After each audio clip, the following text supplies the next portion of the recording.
Hey, y'all, welcome back to the channel. We wanted to do a quick follow-up on today's video about the Amish farmer in Virginia. First off, we want to thank everybody that has been contributing to the Give, Send, Go. This morning, when we posted the video, the Give, Send, Go was at 5,000. Yeah. And now, 8 hours later, it's at 10,000. So we've more than doubled the donations there, and that's stinking awesome. That's thanks to all y'all. Yeah. And we've gotten more views than the town hall, the original video, which is awesome. We're getting their information out. We greatly appreciate so awesome the work that they did putting this content together. And we thank all y'all for sharing it and pushing this out. Thank everyone for their donations. Absolutely. And their prayers and all this stuff builds up, and I'm working through our networks to push this out in different directions. Tomorrow morning, y'all, we are going to be on Allison Myro Media. We'll probably do like a dual stream. We'll dual stream to our channel. We're going to be talking. It'll be a live stream? Yeah, we'll probably do a dual stream on our channel, so be looking for that. But I wanted to follow up on a lot of the comments that were left on our video this morning. Okay. And this is basically the premise of the USDA's war on small farms. Now, someone had left a comment, and I don't need to point out who that is, but they said, you know, I'm a farmer in Texas. I feel for him. Since we're all in the same boat in Texas, we can now do custom slaughterhouse for our beef and sell direct cuts to customers. That will lower costs here. Yeah. There's also a push for this to be done on a federal level, and we're going to talk about that. We all need to contact our congressman and ask for meat freedom. Well, you know, if it pleases the crown, may I have more? I would approach it in a much more narco-capitalist type of, you know, asking for permission never really gets you. Don't ask, don't tell. But in the end, we need to be fair. And there's no uglier, nastier, more plutocratic, like ancillary nonsense word than fair. You know what? You know what I teach my children? Life's not fair. Life's not fair. Boom. And there's no such thing as fair. And who is the arbiter of fair? And whoever the arbiter of fair is the one that slurps up any type of profit margin and gives it to their crony capitalist buddies, and is the whole premise why this USDA concept doesn't even work. And that's what we're going to talk about. There's an awesome Mises article my buddy Chuck sent me, and it's so appropriate, and it dovetails so perfectly into this topic. That's why I wanted to quickly follow up on this.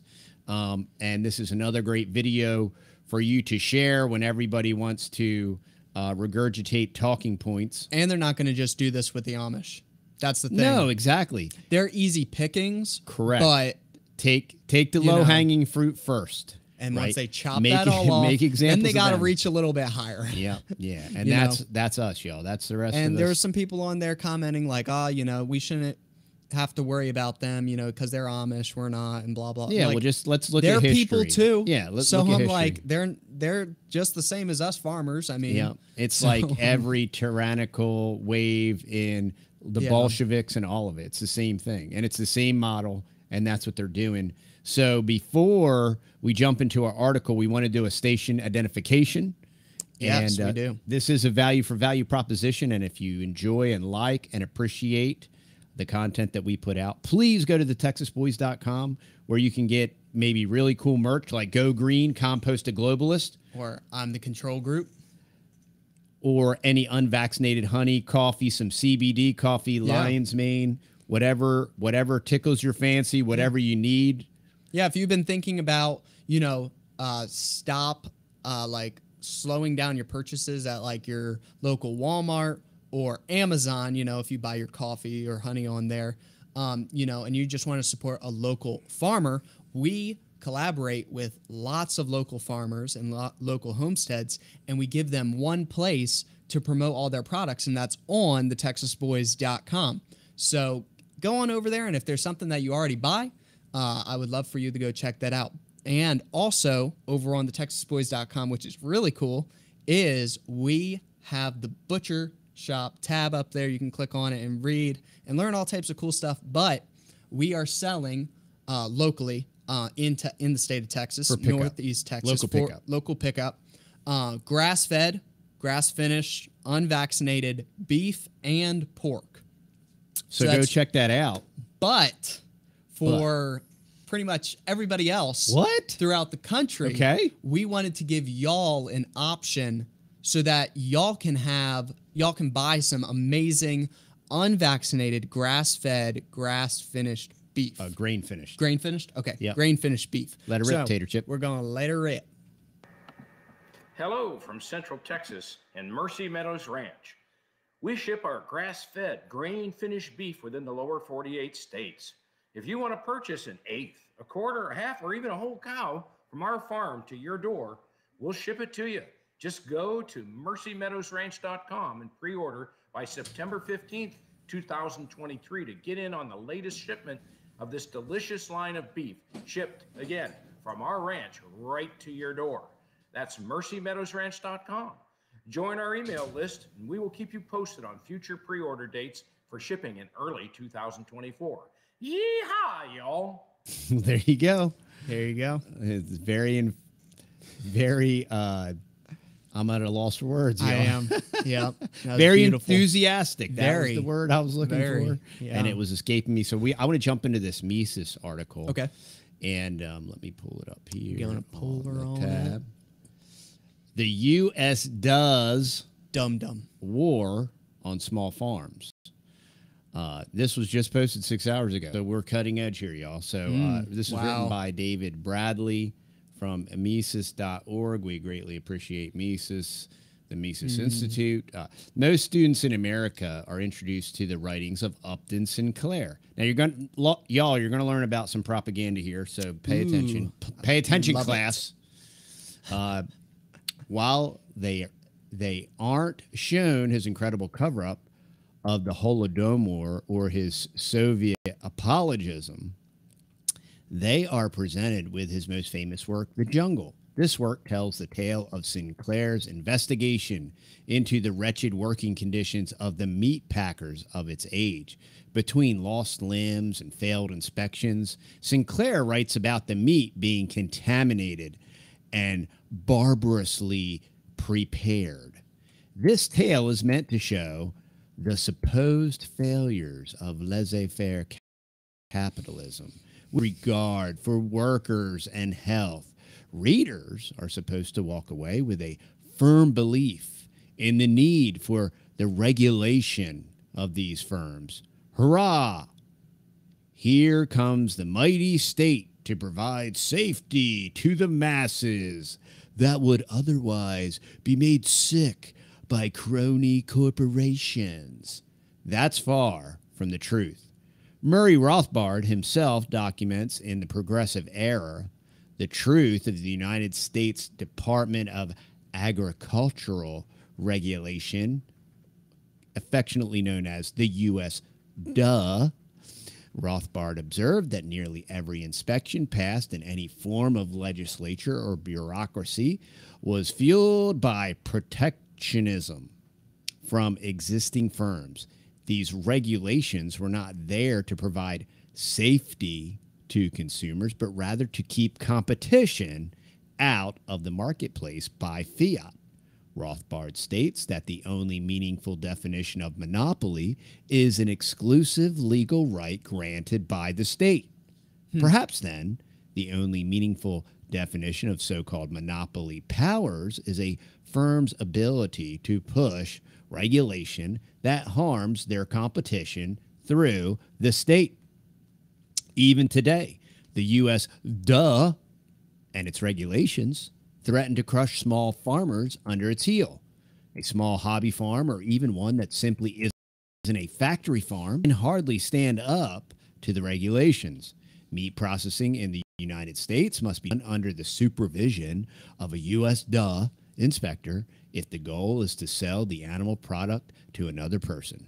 Oh, goody. A farmer cannot simply butcher his or her own animal, cut it into the usual meat products, and sell it at a farm stand. That would violate USDA regulations. Regardless of the ability of farmers to inspect and keep their own animals healthy or of their own skill in butchering livestock, they must have a USDA inspector to sell the product on the market. The inspector is not provided, though, free of charge by the USDA through taxpayer dollars, even though it is taxpayer funded. No way. But rather, the individual meat processor must pay out of pocket for these services. Really?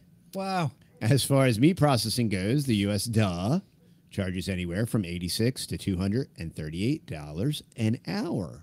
Oh, good. For inspections. Hey, I should get this job. This sounds amazing. This reminds me of the FEMA inspectors in Maui that are staying at all the 5-star resorts at a cost of like $1,500 to $4,000 a night. Wonder who's paying for that. These regulatory agencies, and these that sounds fair. Yeah, federal emergency. Yeah, they just they're there for the good of everybody, and they want to keep you safe and effective. Yeah. Don't talk about the kids washing up on shore. And effective. Okay, let's not talk about this does not guarantee the quality of the meat. It simply gives a rubber stamp to large processors that can afford to pay the processors. Yeah, you got to pay to play. It's payola, just like everything else. That's how the mafia works, through extortion. And if you pay for protection, you get to play the game. Yeah. And then if you don't, then you get kicked in the teeth. You get your teeth kicked out. Bigger. Yeah, literally. Literally. Bigger is not necessarily better, as one can apply basic logic to the inspection process. Those moving larger volumes of meat are able to afford to pay an inspector hourly. Correct. By throwing large volumes of the goods over and over in a constant stream at their workers and the inspectors, mistakes can be made. This method of inspection incentivizes for large volumes rather than quality. It's rare to come across a small farm causing health issues, but it has become increasingly common to come across recalls from large processors like Purdue and Lakeside Refrigerated.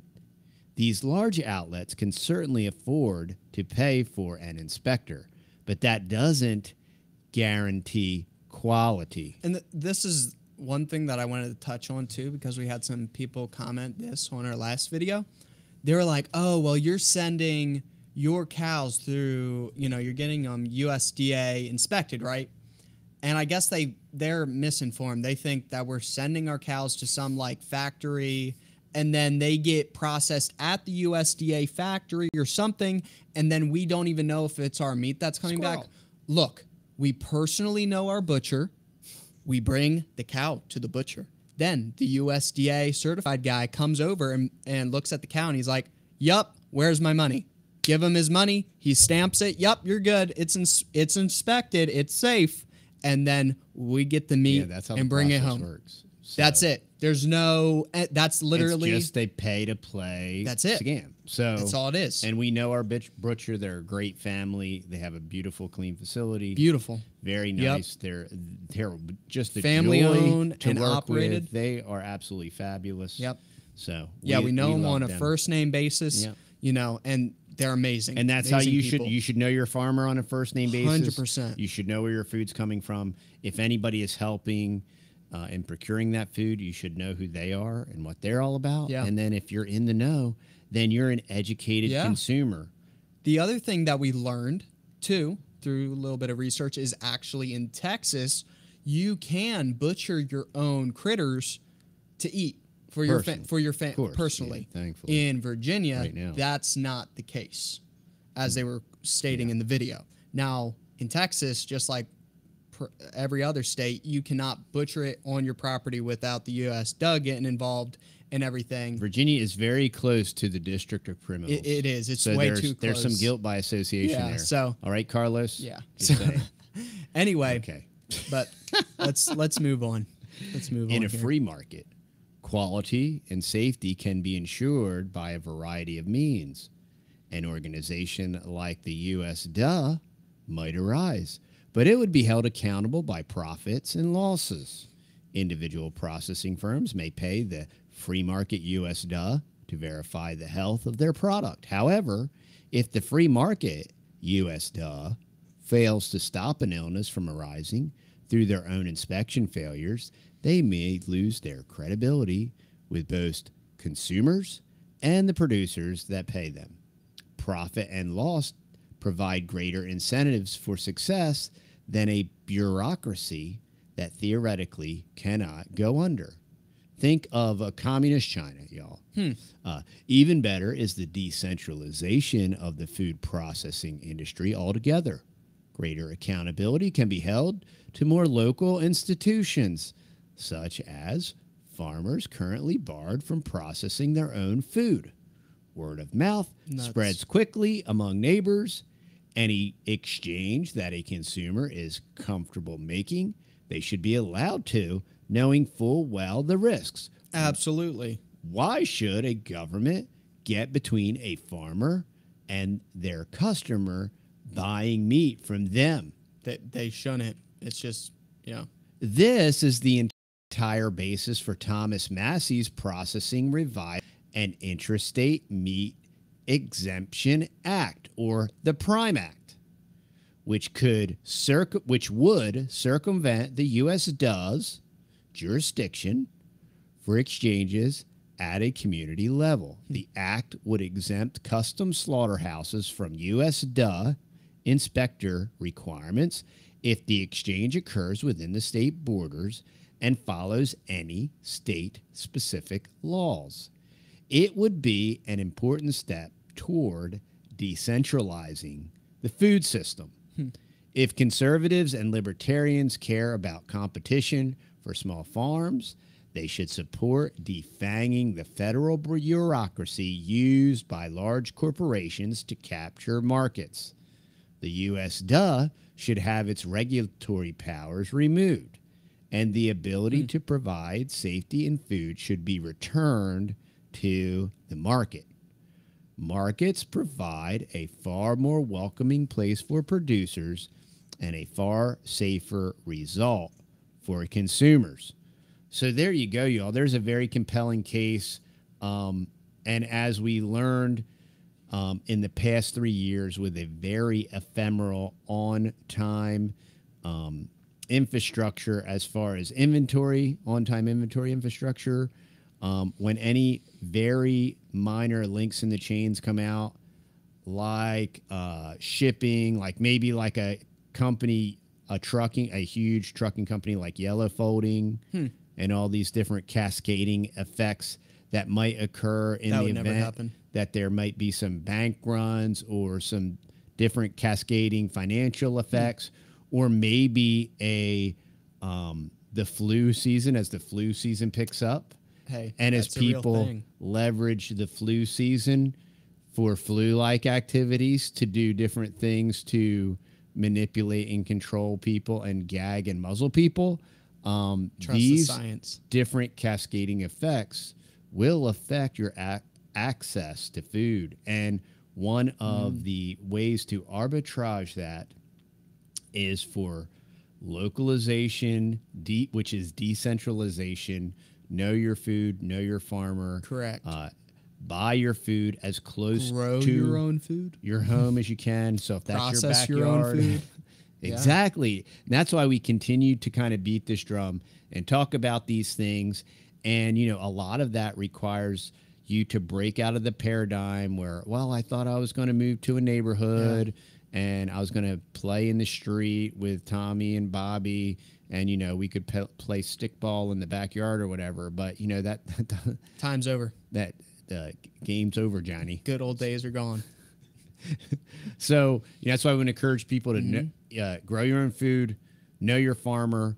If you consume nutrient-dense products like meats that are tasty and nutritious and very holistic and healthy and healing, if you want to continue to do that, you really need to consider your purchasing habits. You do need to know your farmer. You do need a decentralized, high-quality source. That is because near you're you. Only as healthy as the animal that you're eating. That is correct.